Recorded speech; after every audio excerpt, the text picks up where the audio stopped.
Moikka, se on Jumpeta, Artur ja sama miten sanoo. Tällä hetkellä on ihan älyttömän hyvä sää. Tuolla paistaa aurinko. Ja aurinko pitää ottaa silloin kun se tarjotaan. Äsken oli kunnon gymitreeni, 2 tuntia. Kaikki yläkropassa on nyt palamassa.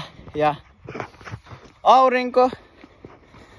Ensinnäkin aurinko boostaa testoa, aurinko parantaa kaiken elämässä. Suomi on niin masentunut maa sen takia, koska ihmiset ei saa tarpeeksi aurinkoa, eli ihmiset ei saa tarpeeksi D-vitamiinia. Mutta sillä ei ole väliä.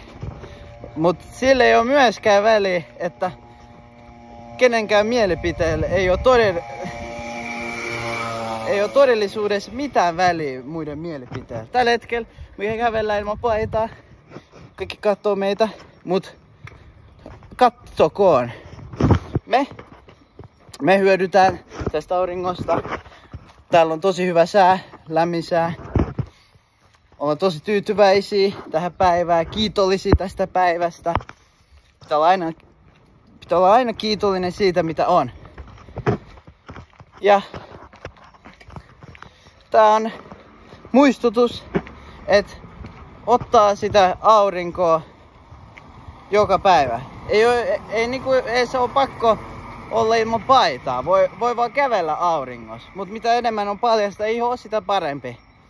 Koska sit tulee terveemmäksi, sitten suorituskyky paranee ja kaikki muutkin paranee.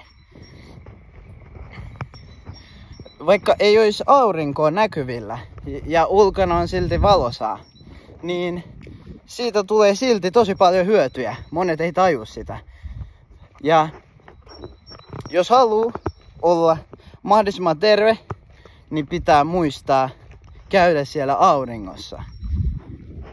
Nyt mennään vähän nauttimaan tästä auringosta vähän lisää, kävellään koko Hanko läpi.